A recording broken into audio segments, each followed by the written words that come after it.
지구는 늙어가고 있다. 고령사회를 살아가기. 바야흐로 100세 시대가 되었다. 2008년부터 노인요양 장기보험이 시행되었고, 통계청 자료에 따르면 우리나라도 내년 즈음에는 인구 중 65세 노인 비율이 14%가 넘는 고령사회로 접어들 것으로 전망된다. 특히 노인 인구가 유소년, 인구를 앞지르고 생산 가능 인구가 감소세로 접어들 것이다. 지금까지가 생산 인구 보너스 상태였다면 앞으로는 인구가 감소하면서 경제 성장이 지체되는 인구 오너스 상태가 될 것이다.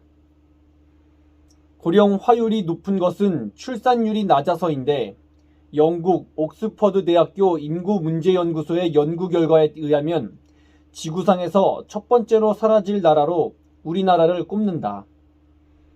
최근 이민을 확대하는 나라가 늘고 있다. 이민을 장려하는 이유는 고령화에 따른 경제활동 인구 감소로 발생하는 사회 문제를 대비하기 위해서이다. 출산율 하락과 고령화는 공통적인 현상이다 보니 생산 인구를 늘리기 위해 이민 제도를 확대하는 것이다. 문제는 인구 개방 정책을 쓰는 나라조차 일정 시간이 지나면 고령화 문제에 봉착한다는 점에 있다. 그렇다면 다가오는 노년 사회는 어떻게 바라봐야 할까? 지구는 두 가지 측면에서 확실히 늙어가고 있다. 지구 온난화와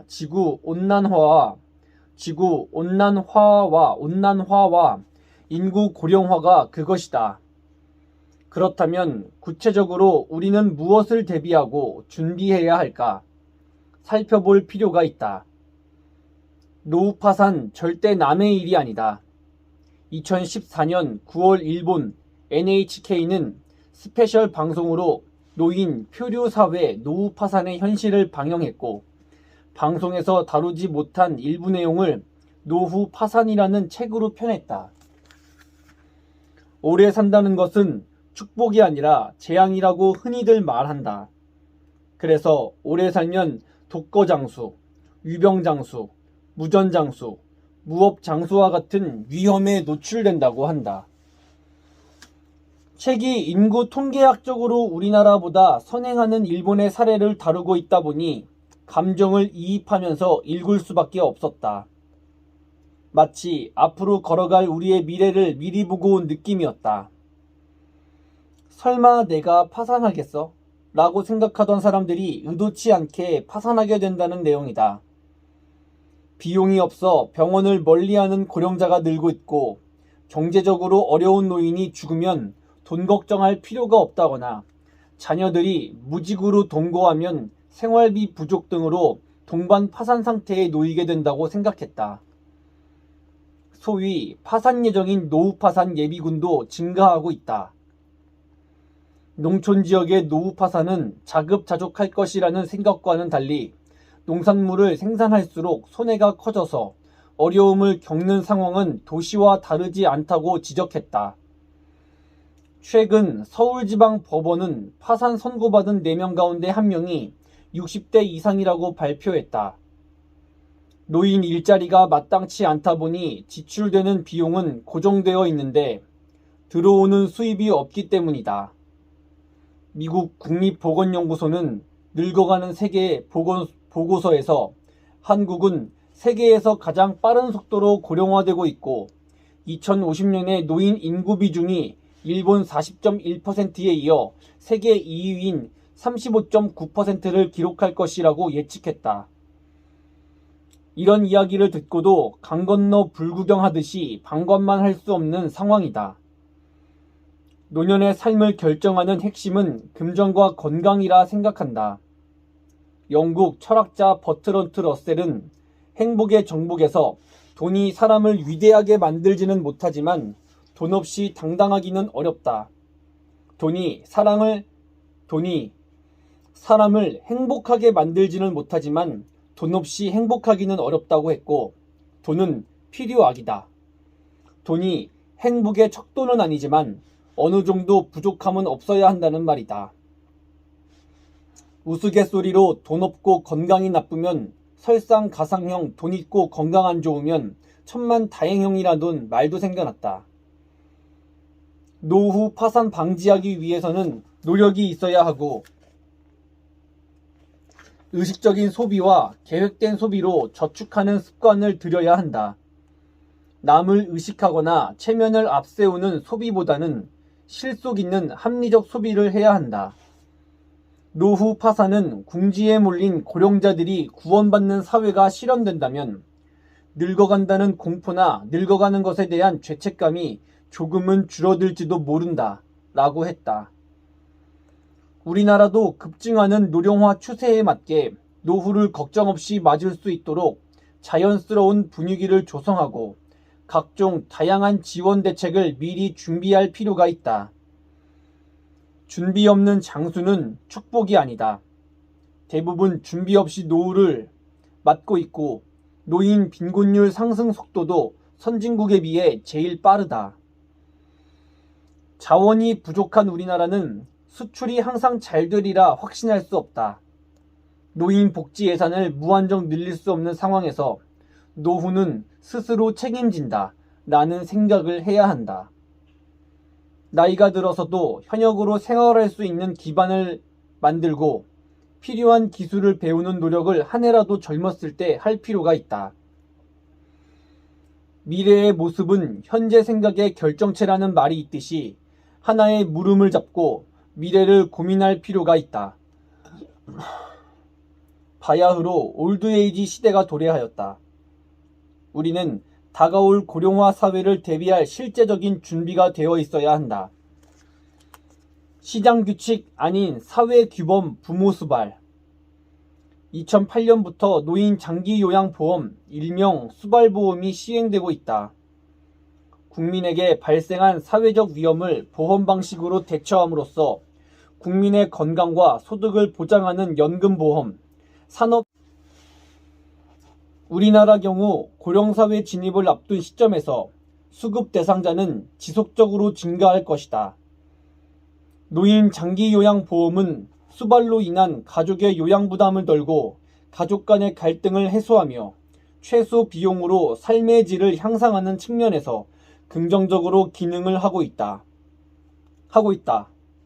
필요하면 집에서뿐만 아니라 요양원 같은 시설에서 서비스를 받을 수도 있으니 좋은 제도인 것은 틀림없다. 전통적으로 부모의 병수발은 1차적으로 가족의 몫이었다.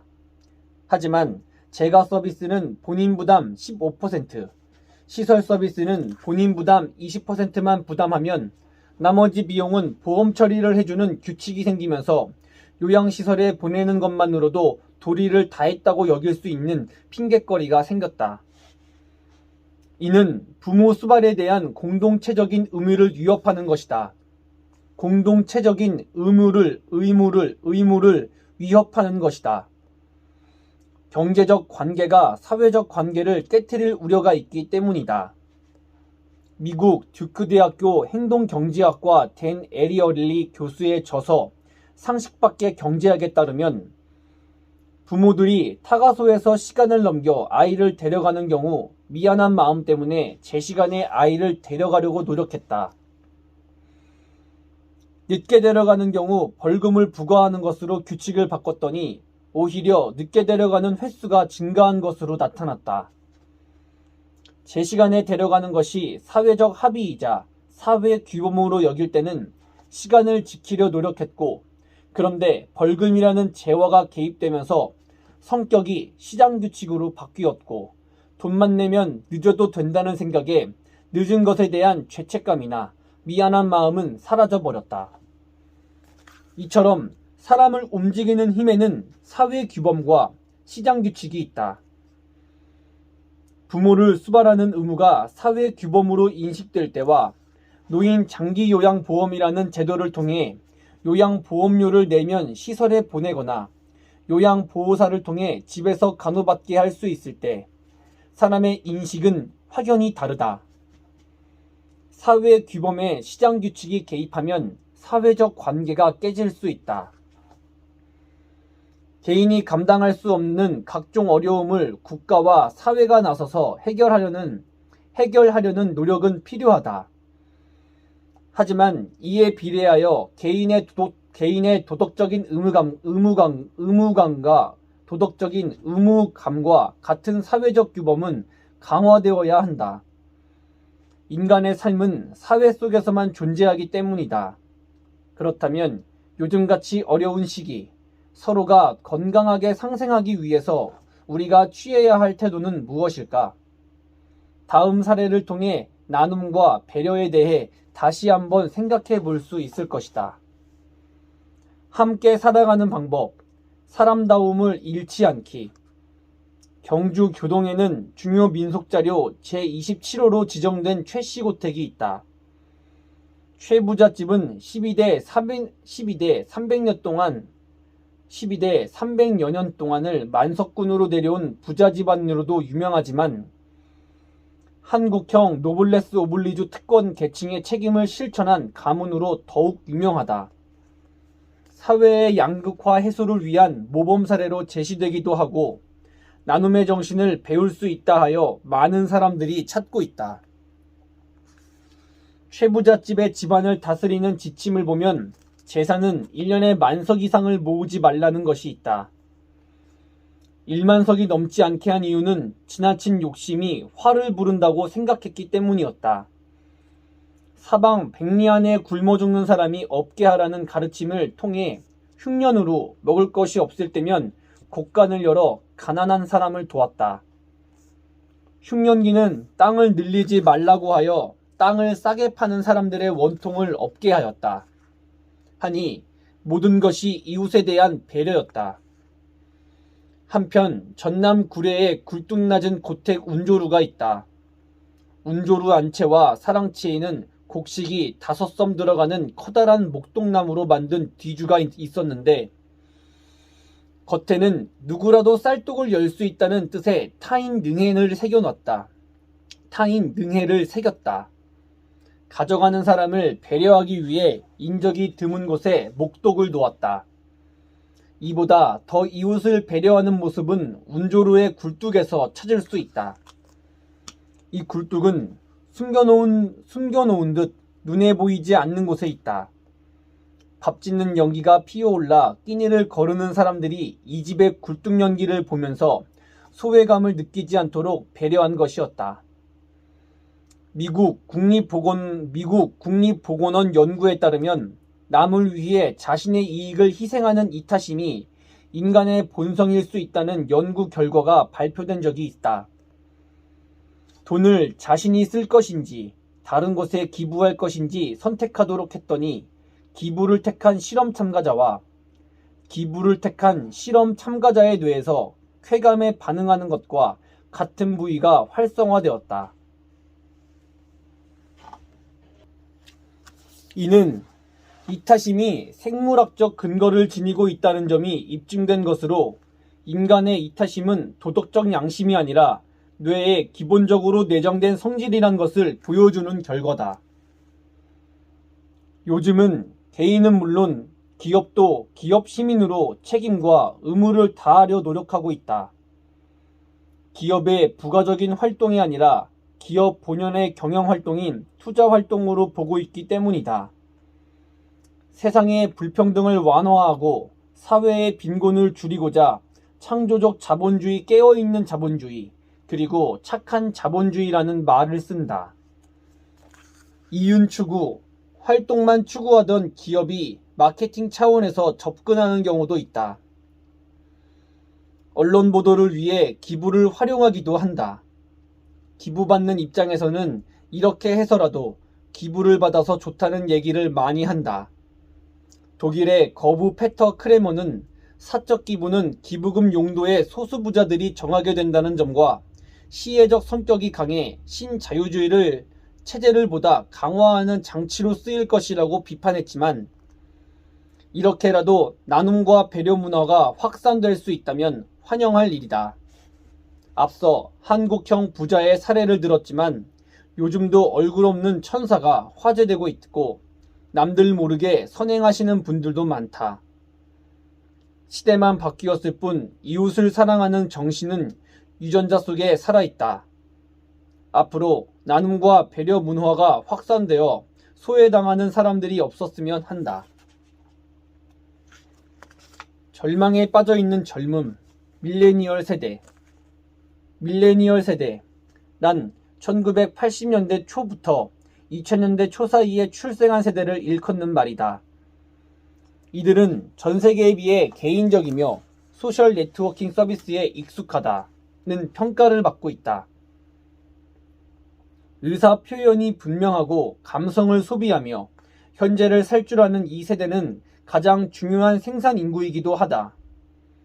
그러나 취업문은 하늘의 별 따기이며 대학을 졸업하더라도 제때 일자리를 찾지 못하는 극심한 취업난과 경제난을 겪고 있다.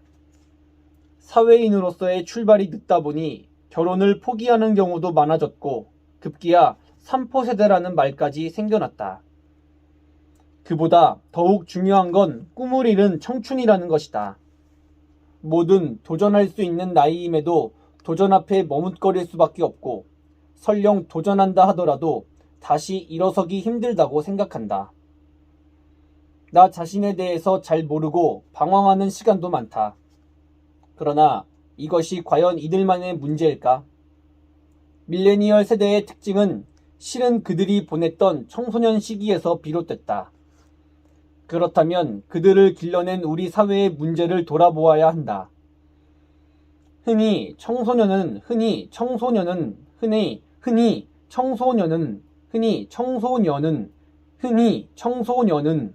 흔히 청소년은 미래의 희망이라고 이야기하지만 우리는 청소년에 대해 잘 모른다.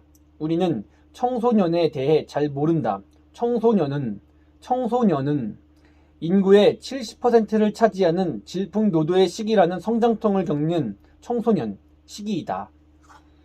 청소년기는 데이비드 엘킨트가 말한 것처럼 항상 자신을 주시하고 있다고 여기는 상상적 청중과 자신을 특별한 존재로 여기는 개인적 우화라는 환상을 갖는 시기이기도 하다.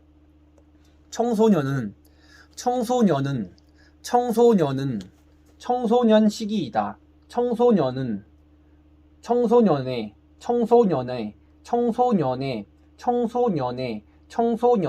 청소년은 절망염에 걸리지 않게.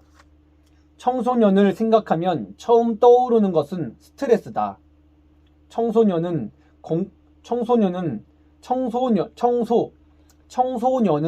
공부로 인해 정작 진지하게 장래를 꿈꿔볼 시간을 갖지 못할 정도로 스트레스를 받는다.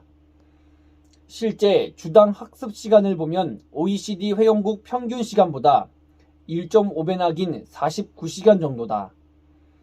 지금 청소년들은 미래의 행복을 위해 지금의 행복을 미루고 살아가고 있다. 많은 부모들이 마시멜로 실험을 인용하며 만족지연 능력이 높아야 좋은 결과가 있다고 설명하며 아이들을 안심시키곤 한다. 청소년들은 다시 오지 않을 이 순간을 희생하며 불투명한 미래의 행복을 위해 현재를 살고 있다. 대학 가면 행복할 줄 알았는데 취업, 결혼 등 참고 견뎌야 하는 그 끝이 보이질 않는다. 만족지연과 관련된 유명한 마시멜로 실험이 있다. 4세 정도의 아이들 대상으로 한 실험에서 주어진 마시멜로를 15분간 먹지 않고 참으면 한 개를 더 준다는 것인데 성장 후 그 유혹을 이겨낸 학생들은 유혹을 이겨내지 못한 아이들보다 미국 수학능력 시험인 SAT 점수가 210점 더 높았다는 내용이다. 그래서 많은 사람들은 지금 당장 행복을 미루고 만족을 장래로 미루는 능력은 IQ와 같은 능력보다 더 청소년의 성공을 진단할 수 있는 강력한 단서라고 여기는 경향이 많다. 이 실험의 맹점은 부모의 학력 수준 등이 아이들의 사회적 성공을 좌우한 것이었는데 단지 15분만 참으면 마시멜로가 하나 더 주어지는 등 행복이 바로 실현된다는 것. 그렇다면 실제 삶에서는 얼마를 견디고 언제까지 만족을 미뤄야 행복이 주어지는 것일까? 한편 자기 심리학의 창시자 하인즈 코호트는 최적의 좌절이 인간을 성숙시킨다고 했다. 어느 정도 좌절을 느끼면서 자라야 자신을 성장시키고 어른아이가 아닌 진정한 어른으로 성장할 수 있다. 요즘 청소년들은 전에 없이 정신적 지주 혹은 멘토를 찾는다.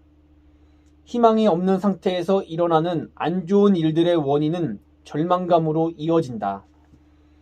수용소처럼 희망이 없는 상태에서 원인 없이 사망하는 경우 절망염이라 진단한다.